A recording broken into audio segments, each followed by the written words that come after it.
বলছি কি বউ, আমি গরিব, এটা কি আমার দোষ বলো?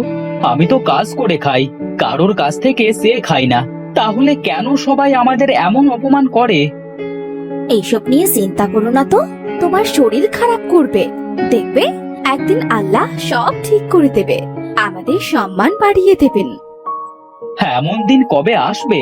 সত্যি কি কখনো এমন দিন আসবে আমাদের জীবনে বউ? আল্লাহ চাইলে সবই তো সম্ভব। আচ্ছা, তুমি আজকে কাট কাটতে যাবে না? গিন্নি, কিছু ভালো লাগছে না। আল্লাহ কেন যে আমাদের গরিব বানালো? এসব ভেবে যদি তুমি কাট কাটতে না যাও, তাহলে আমাদের মেয়েটা আজ খাবে কি? বাবা, ও বাবা, আজকে তুমি মাংস নিয়ে আসবে। কালকে মাকে বলবো মাংস রান্না করতে। আমার মাংস খেতে খুব ইচ্ছে করছে বাবা। তোর বাবা এত টাকা পাবে কোথায় যে মাংস কিনবে? চিন্তা করিস না মা, আমার কাছে কিছু টাকা আছে, সেটা দিয়ে আজকে আমি মাংস কিনে আনবো। তুই মন ভরে খাস। কি মজা, কি মজা! আজকে আমার বাবা মাংস কিনে আনবে। শুধু মাংস নয় রে মা, আজকে কাঠ বিক্রি করে যে টাকা পাবো সেই টাকা দিয়ে মাছও কিনে আনবো।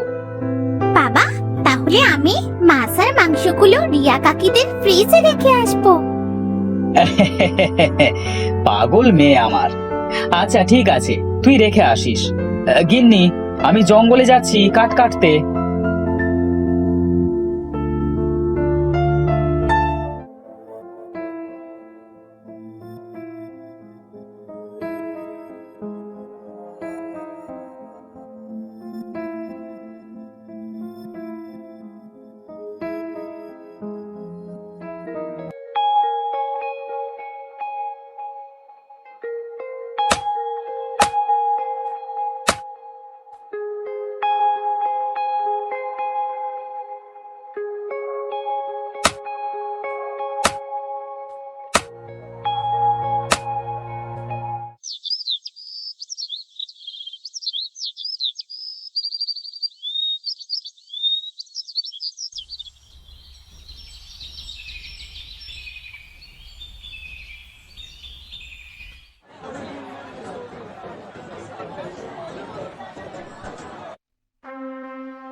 আরে মহেশ ভাই যে, আজ তো অনেক কাঠ নিয়ে এসেছো দেখছি।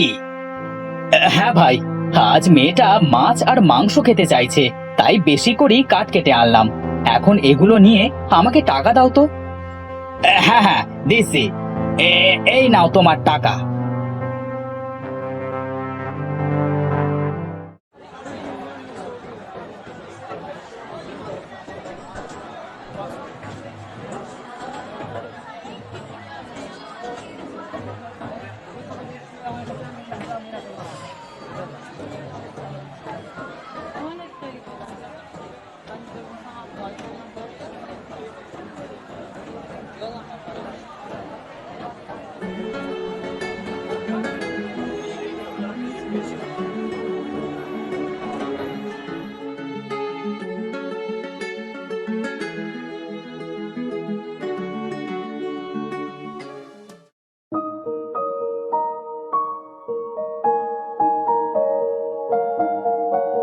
গিন্নি, ও গিন্নি, আরে কোথায় গেলে তুমি?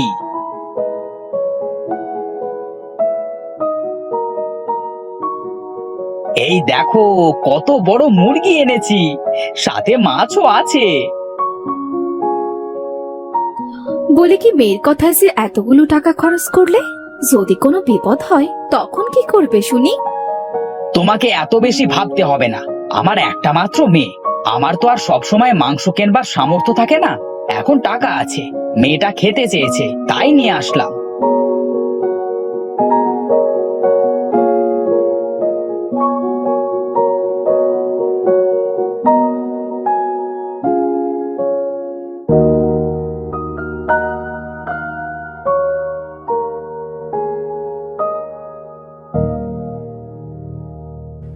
মা, ও মা, আমার কাছে দাও। আমি মাংস আর মাছগুলো রিয়া কাকিদের ফ্রিজে রেখে আসি। ঠিক আছে, এই নে।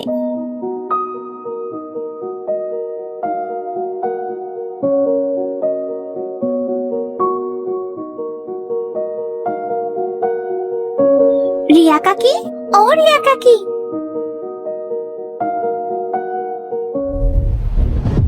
আমি আপনাদের ফ্রিজে এগুলো রাখতে আসছিলাম।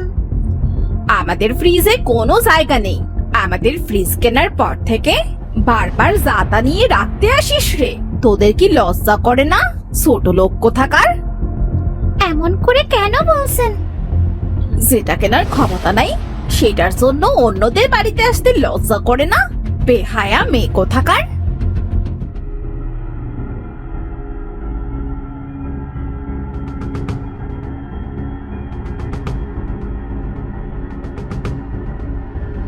কি রে মা, তুই এভাবে কাঁদছিস কেন?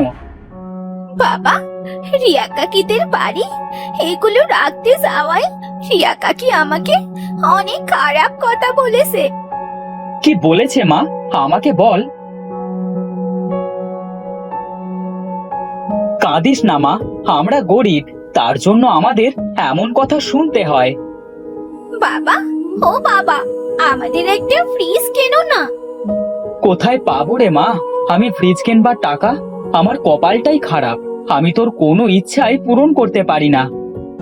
কি হলো, তোমাদের দুজনের মন খারাপ কেন? মাংস আর মাছ ফ্রিজে নেয়নি তাই? আমি তো জানি নিবে না। আমাদের মতো মানুষদের কিছু ওদের মতো বড়লোক মানুষেরা নেয়।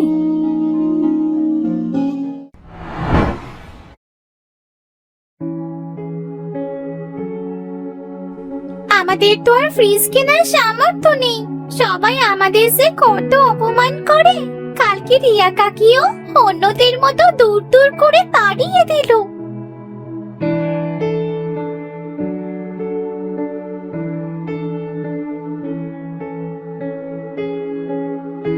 একটা বুদ্ধি পেয়েছি, আমি এই কাঁটা দিয়ে ফ্রিজ তৈরি করব। ফ্রিজে আমরা খাবার রাখবো।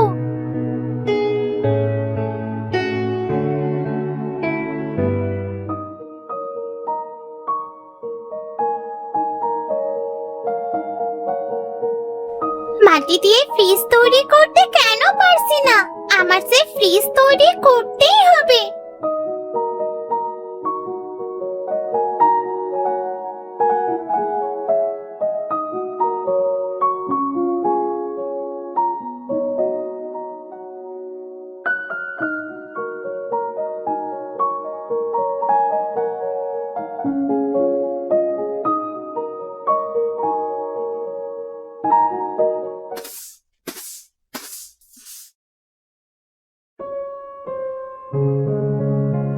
মা, এই দেখো, আমি কত বড় একটা ফ্রিজ তৈরি করেছি এই মাটি দিয়ে। পাগলি মেয়ে একটা। অনেক সুন্দর হয়েছে তো ফ্রিজটা, দেখে বোঝাই যাচ্ছে না যে এটা মাটির ফ্রিজ। সত্যি বলছো তুমি? আজ থেকে আমি এই ফ্রিজের ভেতরে খাবার রাখবো। এর ভিতরে খাবার রাখলে যে নষ্ট হয়ে যাবে। এটা তো সত্যিকারের ফ্রিজ নয়। নষ্ট হবে না মা, তুমি দেখোই না।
মা, ও মা, এই দেখো, তুমি না বলেছিলে ফ্রিজের ভেতর খাবার রাখলে সেটা নষ্ট হয়ে যাবে? হ্যাঁ, সেটাই তো বলেছিলাম, কিন্তু কেন, কি হয়েছে? দেখো মা, সবার ফ্রিজের মতো আমাদের ফ্রিজেও বরফ জমেছে। খাবারগুলো ঠান্ডা হয়ে গেছে মা। বলছিস কি তুই এসব? কই দেখি দেখি। সত্যি তো, ফ্রিজে তো বরফ জমেছে। মনে হচ্ছে সত্যি সত্যি ফ্রিজ।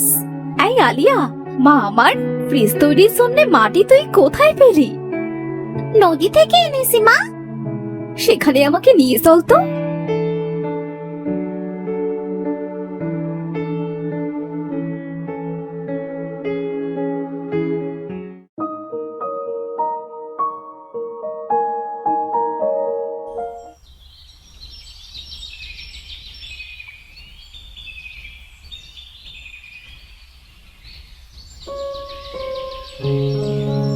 কি আছে এই অদ্ভুত মাটিতে?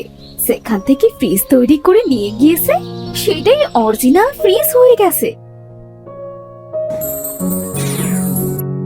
কে আপনি? আপনি কি জলপরি?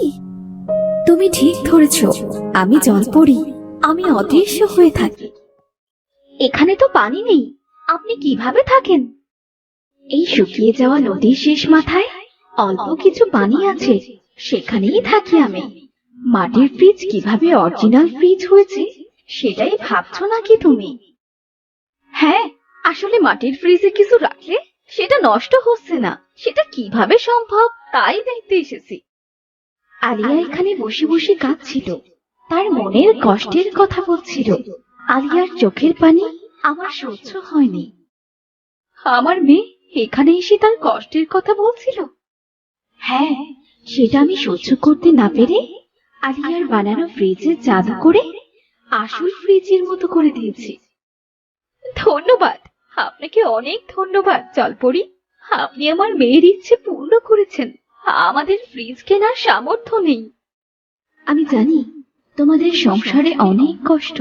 তোমরা এক কাজ করতে পারো, এখানকার মাটি দিয়ে ফ্রিজ তৈরি করে ব্যবসা শুরু করতে পারো। এই ফ্রিজগুলো কি আমাদের ফ্রিজের মতো হবে? অবশ্যই হবে। এখানে আমার জাদু শক্তি আছে। এখন আমি এলাম।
হোগো, আমাদের ফ্রিজ কি কেউ কিনবে?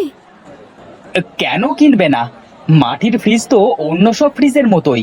অন্য ফ্রিজ নষ্ট হলেও এই মাটির ফ্রিজ কখনোই নষ্ট হবে না। ভাই, এখানে মাটির ফ্রিজ নিয়ে বসে আছো কেন? হ্যাঁ, এই মাটির ফ্রিজ আমরা বিক্রি করব। এই মানুষ মাটির ফ্রিজ কিনে কি করবে শুনি? এটা অন্য সব ফ্রিজের থেকে অনেক ভালো। অন্য ফ্রিজ নষ্ট হলেও এই মাটির ফ্রিজ কখনো নষ্ট হবে না, দামও অল্প। কি বলছো? মাটির ফ্রিজে কিছু রাখলে নষ্ট হবে না? না। কই? এই তাহলে আমাকে একটা দাও তো।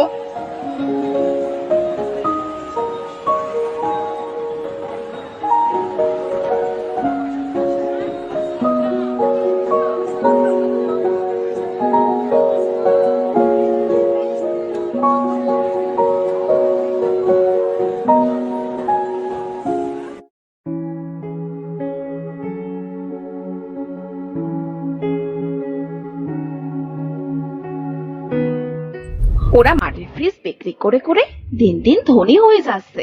দেশ বিদেশ থেকে লোক এসে ওদের কাছ থেকে ফ্রিজ কিনে নিয়ে যাচ্ছে। কত নাম ডাক ওদের। আমিও এবার মাটির ফ্রিজ তৈরি করে বিক্রি করব।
আমার কি হলো?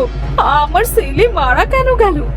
এই মাটির ফ্রিজে যা কিছু রেখেছি তার সব কেন সাপ হয়ে গেল? আমাকে ওই নদীতে যেয়ে জিজ্ঞেস করতে হবে।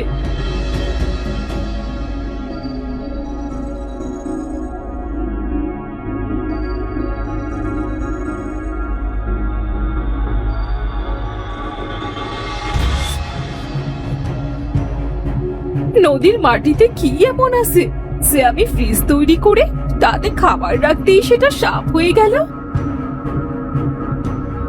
তোর মনে হিংসে ভরা, আর সেজন্যই তুই শাস্তি পেয়েছিস। আমি তো কোনো হিংসেমো করিনি। করেছিস, করেছিস আলিয়ার সাথে। আবার ওদের এত উন্নতি দেখেও লোভ করেছিস, আর এজন্যই তো তুই শাস্তি পেয়েছিস। আজ আমার লোভ আর হিংসের জন্যে আমার ছেলেটাকে হারালাম। আমি আর কখনো কারো সাথে হিংসেমো করবো না। কারো কিছু দেখে আমি আর লোভ করবো